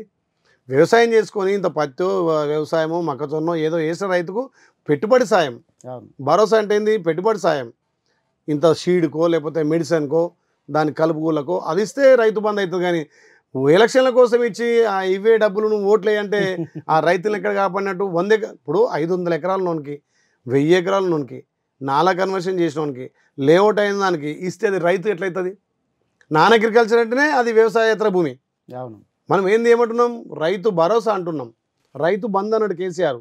రైతు బంధు అన్నప్పుడు రైతుకే బంధు కావాలి, కానీ రాబంధులకు బంద్ అయింది, అంతేనే కదా. ఇప్పుడు కాంగ్రెస్ పార్టీ ఏం ఆలోచన చేస్తుంది? నిజమైన రైతు, సేద్యం చేసే రైతుకు మనం ఇంకొక 10 రూపాయలు ఎక్కువ ఇద్దాం. వాళ్ళు 10,000 ఇచ్చారు, మనం 15,000 ఇద్దామంటున్నాడు. అంటే నిజమైన రైతును రక్షించడం, నిజమైన రైతును రాజును చేయడం కోసమే కాంగ్రెస్ పార్టీ రైతు భరోసా, రైతు రుణమాఫీ తీసుకొచ్చింది. అలాగే అన్న, మీరు కురుమ కులం నుండి అసెంబ్లీలో అడుగుపెట్టారు. నిజంగా అంటే ఆ రుణం ఎలా తీర్చుకోబోతున్నారు? అంటే ఎలా, ఏం చేస్తే తీరుతుందంటారు?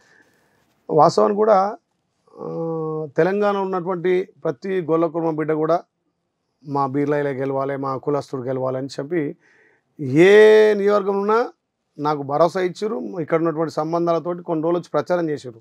అంటే కొంత కులాభిమానం కొంత ఉంటుంది, ఏ వ్యక్తికైనా కొంత వాళ్ళ కులం అంటే కొంత ఉంటుంది. కానీ ఇక్కడ కులాభిమానం నాకు 90% అయితే అన్ని కులాలు కూడా ఆ రకంగా సపోర్ట్ చేసినాయి. అవును, అలా ఒక కులం వేస్తే నేను గెలవ కదా. ఇప్పుడు మా తాను 35,000 ఓట్లు ఉన్నాయి, నాకు 135,000 వచ్చినాయి. అంటే 35,000 గొల్ల కుర్మలని పక్క పెడితే ఇంకా 1,00,000 ఓట్లు నా ఎస్టీ ఎస్సీ సోదరులు, ముదిరాజులు, గౌడన్నలు, పద్మశాలీలు, రెడ్డన్నలు వీళ్ళంతా వేస్తున్నాయి కదా. 2,00,000 ఓట్లలో 135,000 ఓట్లు నాయే. అంటే 70% నాకే పడ్డాయి. అంటే అన్ని కులాలు, అన్ని పార్టీలు కూడా సేవకుడిగా గుర్తించి నన్ను ఎమ్మెల్యేగా చేశాయి. కాబట్టి వాళ్ళకి ఎప్పుడు రుణపడి ఉంటా. పార్టీల ఖచ్చితంగా కూడా అభివృద్ధి చేస్తున్నా, పార్టీల ఖచ్చితంగా కూడా అందరికీ అందుబాటులో ఉంటున్నా. అంటే ముఖ్యంగా గొల్ల కుర్మలకు అంటే ఏం చేయబోతున్నారు, ఎలాంటి ప్రతిపాదనలు తీసుకురాబోతున్నారు అసెంబ్లీలో? అయితే మొన్న జరిగినటువంటి 9.5 సంవత్సరాల్లో కేసీఆర్ గొల్ల కుర్మల గొంతు కోసేసిండు. గొల్ల కుర్మల పేరు చెప్పి వాళ్ళ లీడర్లను బలిపించిండు, వాళ్ళ లీడర్లకే లబ్ధి జరిగిండు. గొల్ల కుర్మలకు గొర్రెలు ఇస్తా అని చెప్పిండు. వీడు ఏమడుతున్నారు గొల్ల కుర్మలు కూడా? మాకు గొర్రెలు బర్రెలు కాదు, అన్ని కులాలకు చట్టసభల్లో ఏ రకంగా అయితే ప్రాతినిధ్యం ఉందో మా గొల్ల కుర్మలకు కూడా ప్రాతినిధ్యం కల్పించాలి, మాకు అన్ని విధాల ఎడ్యుకేషన్లో ఉండాలి అనేది గొల్ల కుర్మలు. గతంలో మా తాత తల్లి నాడు గొర్రెలు కాసి బర్రెలు కాసి ఉండేది. ఇప్పుడు మా పిల్లలు కానీ మా నాన్నలు కానీ మమ్మల్ని చదివించారు. కాబట్టి అన్ని కులాలతో ధీటుగా గొల్ల కుర్మలు కూడా ఎదగాలి, విద్యారంగంలో రాణించాలి, రాజకీయాల్లో రాణించాలి. ఏదైతే అప్పర్ క్లాస్ ఉన్నాయో వాళ్ళకు ధీటుగా, అంటే వాళ్ళని చూసి మనం కూడా ముందుకు పోవాలి. పాత సాంప్రదాయం ఇంకా గొర్రెలు బర్రెలు కాదు కాసేది, మనం కూడా అన్ని రంగాల ముందుకు పోవాలి, వ్యాపారవేత్తలుగా మారాలి అనేది ఇప్పుడు అందరిలో వచ్చింది. ముఖ్యంగా గొల్ల కుర్మలు అంటే మాట అంటే తప్పని వాళ్ళుగా ఒక అన్ని పార్టీలు కూడా గొల్ల కుర్మల నమ్మకానికి మారు పేరు, మాట ఇస్తే తప్పని ఉంది. కానీ రాజకీయంగా కేసీఆర్ వాడుకొని వీళ్ళ ఓటు బ్యాంకును వాడుకొని 2 సార్లు అధికారంకి ఎక్కిండు. ఎక్కేమన్నాడు? కనీసం ఆ గొర్రెలు కూడా నిజమైన ఏది గొల్ల కుర్మకు చెందితే బాగుంటుండే. అవును, అతను 33,000 కడితే దానికి ఇంకా కలిపి ఇస్తాన్నోడు ఆ 33,000కు 5-10,000 ఇంట్రెస్ట్ వచ్చింది తప్ప ఏ గొల్ల కుర్మకు రాలే. ఆ గొర్రెలు ఇట్లా రావడం, మళ్ళీ బాట దాటిపోవడం. పోవడం మళ్ళీ రావడం. కమిషన్లకే అయింది తప్ప ఇక్కడ ఎవరు కాలే. డాక్టర్ బతికిండు, ఆ కమిషన్దార్ బతికిండు, అక్కడ రాజకీయ నాయకులు బతికిరు, కేసీఆర్ కుటుంబం బతికింది. కానీ ఇక్కడ గొల్ల కుర్మలు బతకలే. ఏమైంది మొన్న మునుగోలు ఎలక్షన్లప్పుడు మళ్ళీ క్యాచ్ చేసి ఆ మునుగోలులో ప్రతిష్టాత్మకంగా తీసుకున్నాడు. ఊరికి ఒక ఎమ్మెల్యే పెట్టిండు, 119 మంది ఎమ్మెల్యేలను మంత్రులను ఎమ్మెల్సీ పెట్టిండు మన మునుగోడు బై ఎలక్షన్లో. పెట్టి ఏం చేసాడు, గొల్ల కుర్మం మళ్ళొకసారి గొంతు కోసి మీకు ఇట్లా కాదు, నేను నగదు బదిలీ ఇస్తా, మీరు 43,000 చిల్లర కట్టురు, మీకు 1,57,000 చిల్లర, మీరు 1,53,450 రూపాయలు చిల్లర వేస్తా, నగదు బదిలీ ఇస్తా అని అన్ని అకౌంట్లలో అమౌంట్ వేసిండు. సుమారు అక్కడ 30,000 ఓట్ బ్యాంక్ ఉంటుంది గొల్ల కుర్మలది. అకౌంట్లో వేసి అకౌంట్ను ఫ్రీ చేసిండు. ఎలక్షన్లు అయిపోయిన తర్వాత మళ్ళీ అమౌంట్ తీసుకున్నాడు. అంటే గొల్ల కుర్మలు ఏ రకంగా గొంతు కోసినంటే, మీరు గొల్ల కుర్మలు గొర్రెలే గాయరు బర్రెలే గాయని అన్నాడు. ఆ గొర్రెలు ఇచ్చే దాంట్లో కూడా మోసం చేసిండు, ఎవరికి లబ్ధి జరగలే. మునుగోడు ఎలక్షన్లో మళ్ళీ గెలవడానికి మళ్ళీ గొల్ల కుర్మను వాడుకున్నాడు, నగదు బదిలీ అన్నాడు, అకౌంట్లో వేసిండు, దాన్ని ఫ్రీ చేసిండు, మళ్ళీ ఇవ్వలే. ఇప్పటికీ గొల్ల కుర్మలకి గొర్రెలు డీడీలు అట్నే ఉన్నాయి. మొన్న మా గౌరవ ముఖ్యమంత్రి కూడా అడిగినాం, సార్ ఇట్లా డీడీలు అంటే దాని మీద పెద్ద స్కామ్ జరిగింది, ఫస్ట్ ఆ స్కామ్ను మనం బయట పెట్టి స్కామ్ మొత్తం క్లియర్ చేసిన తర్వాత ఎవరైతే మనకి డీడీలు ఎట్లా వాళ్ళు నష్టపోకుండా దానికి రెట్టింపుగా మనం వాళ్ళ గొల్ల సాయం చేద్దామని చెప్పి గౌరవ ముఖ్యమంత్రి హామీ ఇచ్చింది. కాబట్టి ఇంకా డీడీలు ఎట్టిన వాళ్ళు కొంతమంది తీసుకుంటున్నారు, కొంతమంది ప్రభుత్వం తాను ఉన్నాయి. ఉన్న వాళ్ళకు కూడా నేను చెప్తున్నా, భరోసా ఇస్తున్న గొల్ల కుర్మలు కూడా కాంగ్రెస్ పార్టీ మీకు ధైర్యంగా ఏదైతే మీరు గొల్ల కుర్మ డీడీ కట్టిరో దాన్ని కట్టిన దానికి మీకు ప్రతిఫలం వచ్చే విధంగా మళ్ళీ గౌరవ ముఖ్యమంత్రి స్కీమ్ పెడతాడు, ఖచ్చితంగా వాళ్ళకి బెనిఫిట్ అయితే చూస్తాడని చెప్పి మేము కూడా భరోసా ఇస్తున్నాం. అంటే ముఖ్యంగా తెలంగాణలో ఉన్న గొల్ల కుర్మలు మొత్తం అంటే మీ పైన ఒక భరోసాతో ఎదురు చూస్తున్నారు. అంటే మా బీర్లా ఐలన్న అసెంబ్లీకి పోయాడు, మాకేదో మేలు జరుగుతుంది, మన వర్గాలకు మేలు జరుగుతుంది అనే దాంతో పూర్తి ఆసక్తిగా చూస్తున్నారు. వాళ్ళకి ఎలాంటి భరోసా ఇవ్వగలగారు? తప్పకుండా గొర్రెలు బర్లేనా ఇంకా వేరే విధంగా ఎలాంటి భరోసా కల్పించగలరు? తప్పకుండా గత ప్రభుత్వం కంటే కాంగ్రెస్ వచ్చిన తర్వాత నన్ను ఒక సామాన్య వ్యక్తిగా ఒక కార్యకర్తను ఎమ్మెల్యే చేసింది కాంగ్రెస్ పార్టీ, ప్రభుత్వం విప్పు చేసింది. మొన్ననే మా అంజన్ కుమార్ వాళ్ళ కొడుకు అనిల్ కుమార్ యాదవ్ కూడా రాజ్యసభ ఇచ్చింది. గొల్ల కుర్మలకు ఇక్కడ రాజకీయాల్లో ప్రాతినిధ్యం కలిగించుకుంటూ అన్ని రంగాల్లో వాళ్ళు అభివృద్ధి చేయడానికి కాంగ్రెస్ పార్టీ ఏది ఆలోచన చేస్తుంది. నేను కూడా ఒక గొల్ల కుర్మ బిడ్డగా వాళ్ళకి ఏ సమస్య వచ్చినా, వాళ్ళకి ఏ ఇబ్బంది ఉన్నా వాళ్ళకు ఒక బిడ్డగా నేను అండగా ఉంటాను. ఆ రోజు భరోసా ఇచ్చిన తెలంగాణలో గొల్ల కుర్మలకు ఎక్కడ ఇబ్బంది ఉన్నా నేను వాళ్ళ బిడ్డగా ముందుకు పోతా. ఒక గొల్ల కుర్మలే కాదు, ఏ జాతికి ఏ కులానికి ఇబ్బంది ఉన్నా ఖచ్చితంగా సేవకుడిగా సేవ చేస్తా. అంటే జాతి నుంచి వచ్చిన కాబట్టి జాతికి కొంత మేలు చేసుకుంటూ అన్ని కులాలకు అన్ని జాతులకు కూడా న్యాయం చేయడం కోసమే నేను ముందుకు పోతా. కాకపోతే కాంగ్రెస్ పార్టీ గొల్ల కుర్మలకు పెద్దపీట వేసి గతంలో ఏదైతే కేసీఆర్ మోసం చేసిండో ఆ రకంగా కాకుండా వాళ్లకు అభ్యున్నతి కోసం వాళ్ళ డిమాండ్స్ ఏదైతే అన్ని కులాలకు కొన్ని డిమాండ్స్ ఉంటాయి. ఇప్పుడు చేనేత కార్మికులకు 50 ఏళ్ళకి పెన్షన్, గీతన్నలకు 50,000 పెన్షన్, గీతన్నడు ప్రమాదవశాత్తు చనిపోతే కొంత వాళ్ళకు ఒక బంధు లెక్క వస్తుంది. అదేవిధంగా గొర్రెలు కాసే వాళ్ళకు కూడా ప్రతి 50 ఏళ్ళ దాటిన గొర్రెలు కాసే వాళ్ళకు కూడా పెన్షన్ విధంగానే ఏదైతే గొర్రెలు కాసే క్రమంలో కొండల్లో గుట్టల్లో పాములు అది కాస్తుంటాయి, రాత్రిపూట ఏదైనా ప్రమాదవశాత్తు జరిగిన పిడుగుపాటు పడ్డా వాళ్ళకు కూడా ప్రమాద విషయంతో అన్ని కులాలకు ఎట్లా ఇస్తున్నామో ఈ గొల్ల కుర్మలకు కూడా అంటే ఆ జాతి బిడ్డగా వాళ్ళకి చేసుకుంటూ అన్ని కులాలకు కూడా సేవ చేసే ఒక్కొక్క దానికి ఒక్కొక్క విధంగా చేస్తాం. అలాగే అంటే మీరు కుర్మ కులం నుంచి వెళ్ళి అసెంబ్లీలో అడుగుపెట్టిన తొలి వ్యక్తి మీరే. కుర్మ కులం నుంచి వెళ్ళి తొలి వ్యక్తి మీరే ఎమ్మెల్యేగా అసెంబ్లీలో. అంటే మీరు ఎలా ఫీల్ అవుతున్నారు? నిజంగా కూడా ఇప్పటి వరకు కూడా ఏ ఒక్కరు కూడా కుర్మ కులం నుంచి వెళ్ళి అసెంబ్లీలో అడుగు పెట్టలేదు. దాని తర్వాత చాలా పరిణామాలు జరుగుతున్నాయి తెలంగాణలో. అరే మనోడు ఒకడు అసెంబ్లీకి వెళ్ళాడు, అంటే గతంలో ఏంటంటే మన వాళ్ళు కూడా కుర్మ కులంలో కూడా రాజకీయంగా ముందుకు రాకపోయేది. ఏంటంటే మన పని మనమే చేసుకుంటూ మనం వ్యవసాయం చేసుకొని గొర్రెలు కాసే వరకే ఉండేది.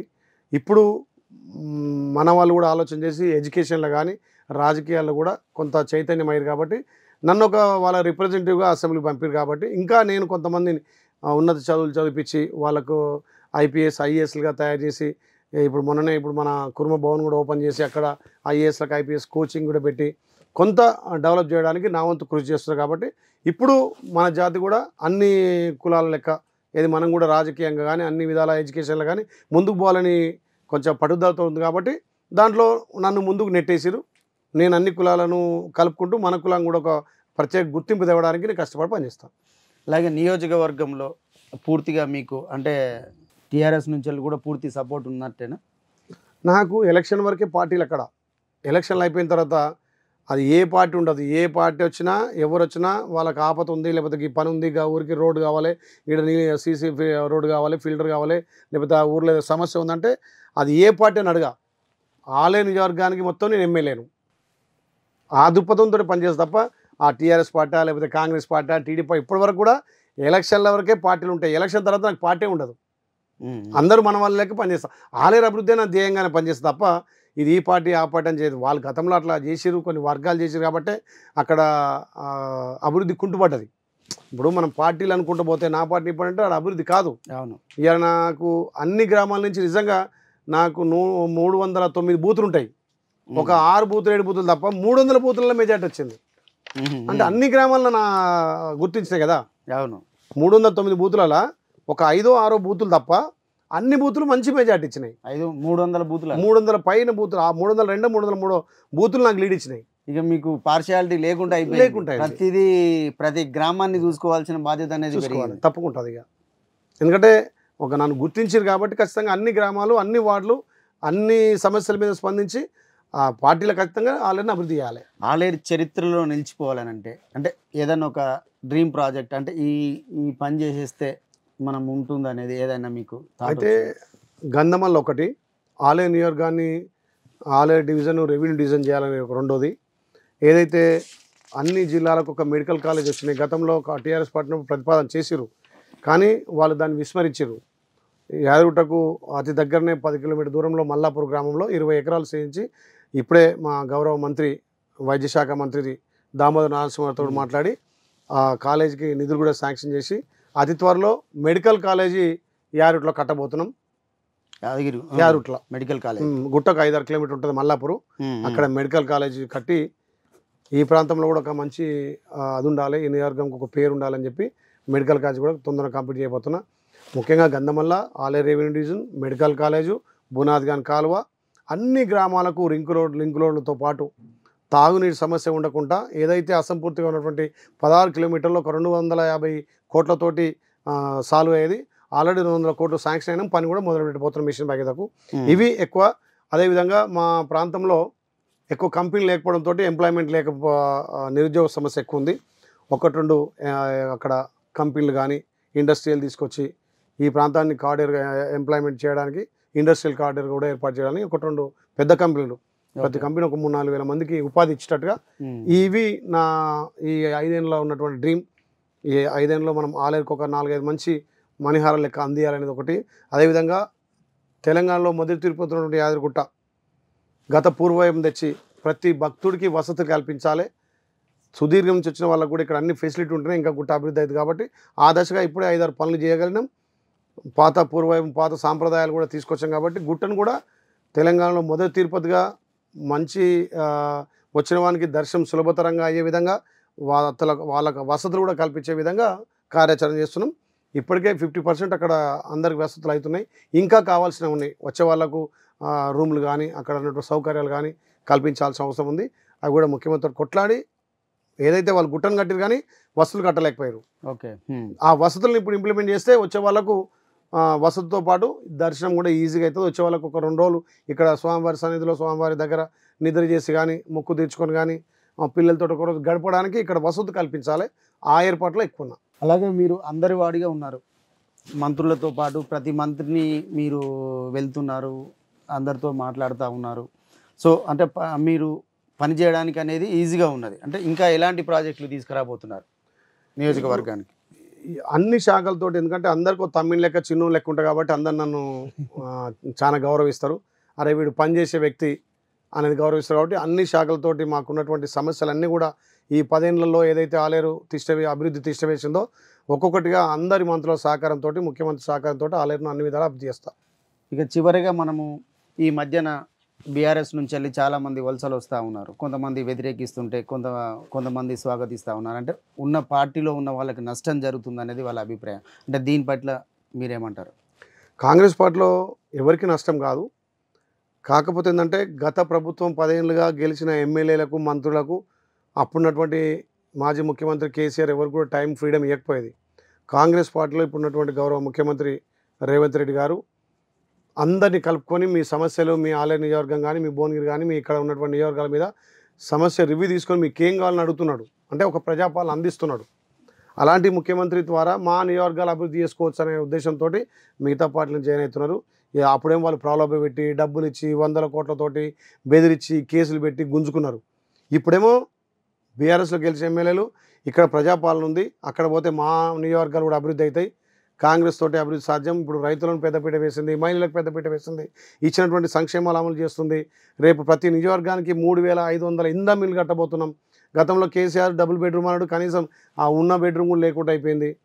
అందుకే కాంగ్రెస్ పార్టీ ప్రజాపాలన, అదేవిధంగా గౌరవ ముఖ్యమంత్రి ఉన్నటువంటి చొరవ, ఆయనకున్నటువంటి పరిపాలన విజ్ఞత ఏది భావంతో అరే మనం రేవంత్ రెడ్డి గారి నాయకత్వాన కాంగ్రెస్ చేరితే మా నియోజకవర్గాలు కూడా అభివృద్ధి అవుతాయి, రైతులకు పెద్దపీట వేస్తున్నామని చెప్పి పాత వాళ్ళకు నష్టం జరుగుతుంది కదా అని ఎవరికేం నష్టం జరుగుతుంది, వాళ్ళు జరగడం వల్ల నష్టం లేదు. పార్టీని పట్టుకొని ఉన్న ఇన్నాళ్ళు పార్టీని పట్టుకొని వాళ్ళందరికీ స్థానం ఉంటుంది. కాంగ్రెస్ పార్టీలో ఫ్రీడమ్ ఎక్కువ.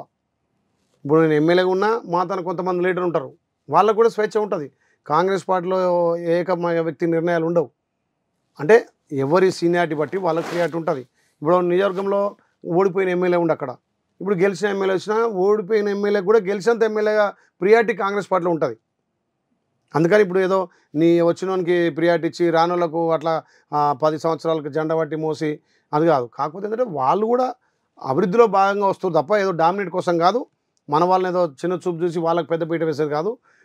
అందరూ కలిసి ఆ నియోజకవర్గాలను అభివృద్ధి చేయడమే లక్ష్యంగా పనిచేస్తుంది తప్ప కేసీఆర్లకు భయం పెట్టి బ్రాతలు పెట్టి ఇది చేస్తాని చేయడం కాదు. అంటే ప్రభుత్వం పడిపోతుందేమో అనే ఒక ఎట్లా పడిపోతుంది? 64 మంది మేము గెలిచినాం, మా మిత్రపక్షం సిపిఐ 65 ఉన్నాం, ఇవాళ వాళ్ళకెళ్ళి 6 వచ్చారు, 71 పోయింది మాది. ఇంతమంది ఉన్నా ఎందుకు చేర్చుకుంటారు? అంటే వాళ్ళు ప్రజాపాలన చూసి మా నియోజకవర్గాలు కూడా అభివృద్ధి చెందాలి. ఇక కేసీఆర్ దుకాణం బంద్ అయింది, కేసీఆర్ ఏమున్నా తిట్టుడు తేసుడు డామినేట్ తప్ప కేసీఆర్ ఉరగబెట్టింది ఏం లేదు. మేము గెలిచి కూడా అభివృద్ధి చేయకపోతే ఈ వచ్చే తెలంగాణలో తల్లి సోనియా వచ్చే తెలంగాణలో మా నియోజకవర్గం అభివృద్ధి కావాలి కదా. కేసీఆర్ ఏమున్నా ఎక్కడో ఒక ప్రాంతం ఆయన ఏది మీదకు సిద్దిపేట సిరిసిల్ల గవ్వే చూసుకుని తప్ప అన్ని ప్రాంతాలు ఎడారుగా మారినాయి, మనకు నిధులు రాలేదు, ఎక్కువ దుబారా కింద నిధులు పోయినాయి. ఇప్పుడైనా కాంగ్రెస్ పార్టీ రేవంత్ రెడ్డి గారి నాయకత్వాన సోనియమ్మ ఏది సారథ్యంలో మా నియోజకవర్గాలు అభివృద్ధి చేసుకోవాలని వస్తుంది తప్ప వాళ్ళు మంత్రులు ఆశించో లేకపోతే పదవులు ఆశించేదో కాదు. గతంలో పదవులు అనుభవించిన వాళ్ళే మంత్రులు చేసిన వాళ్ళే, వాళ్ళు కూడా మంత్రులు కొత్త కాదు. కానీ ప్రజాపాలనలో మేము భాగస్వామ్యం కావాలని చెప్పి వాళ్ళు టీఆర్ఎస్ వచ్చి చేతులు వాళ్ళు కూడా మేము స్వాగతిస్తున్నాం. ఎందుకంటే వాళ్ళకి బెదిరించారు తీసుకుంటే వద్దందు, కానీ మేము కూడా అందరం కాంగ్రెస్ కలిసి పనిచేస్తాం. సోనియమ్మ ఇచ్చే తెలంగాణలో అన్ని తెలంగాణ మొత్తం అభివృద్ధి కావాలంటే మళ్ళీ ప్రజాపాలన సుముఖంగానే ఉన్నాడు. అలాగే మీకు పూర్తిగా అటు రేవంత్ రెడ్డి గారు ముఖ్యమంత్రి గారి సపోర్టు, ఇటు మంత్రి గారి జిల్లా మంత్రుల సపోర్టు కూడా మీకు పూర్తిగా ఉంది కనుక ఈ సందర్భంలోనే మీ నియోజకవర్గానికి పూర్తిగా నిధులు తెచ్చుకొని డెవలప్మెంట్ చేస్తారని ఆశిద్దాం. అలాగే త్వరలో జరిగే మంత్రివర్గ విస్తరణలో మీ పేరు ఉంటుందని V5 న్యూస్ ఆశిస్తుంది. మళ్ళీ మంత్రి ఐలన్నను V5 న్యూస్ తొలి ఇంటర్వ్యూ చేస్తుందని నేను గతంలో చెప్పిన మీ V5తో పాటు కొన్ని మీడియా ఛానల్ కూడా నిజంగా నా గెలుపులో బాగా దోహదం చేసినాయి. ఎందుకంటే టీవీ ఛానల్ కూడా కొందరు వ్యతిరేక చేసినా కొంతమంది నన్ను ఎందుకు వాళ్ళ బిడ్డగా అరే సేవ చేసేవాడిని మేము కూడా హైలైట్ చేయాలని చెప్పి అన్ని మీడియాలు చేసినాయి. అందులో మీ V5 అయితే ఎక్కువ నన్ను ఎక్స్పోజ్ చేసింది కాబట్టి నిజంగా మీకు నేను కృతజ్ఞత చెప్పాలి. ఎందుకంటే మీ ద్వారా కూడా ఆలేరు ప్రజలకు సేవ చేసే అవకాశం వచ్చింది కాబట్టి ఆ రకంగా నా సేవలను గుర్తించి జనానికి మీరు చూపించారు కాబట్టి అంత భారీ మెజార్టీ రావడానికి మీడియా మిత్రులు కానీ అక్కడ ఉన్నటువంటి సోషల్ మీడియా కానీ ముఖ్యంగా V5 కూడా బాగా చేసింది కాబట్టి ప్రత్యేకంగా మీ V5కి ధన్యవాదాలు. Thank you. V5 అంటే మీడియా తప్పులను ఎత్తి చూడడమే కాదు, అంటే సరైన మనుషులని ప్రోత్సహించాలనేదే V5 న్యూస్ ముఖ్య ఉద్దేశం. అందుకోసం అదే చెప్పిన కదా, ఐలన్నని పూర్తిగా ఆయన సేవలను గుర్తించి, ఆయనను చూసి కాదు ఆయన సేవలను గుర్తించి పూర్తిగా ఎంకరేజ్ చేయడం తప్ప దీంట్లో వేరే ఉద్దేశం ఏం లేదు. ఆల్ ద బెస్ట్ అన్న. Thank you. All the best.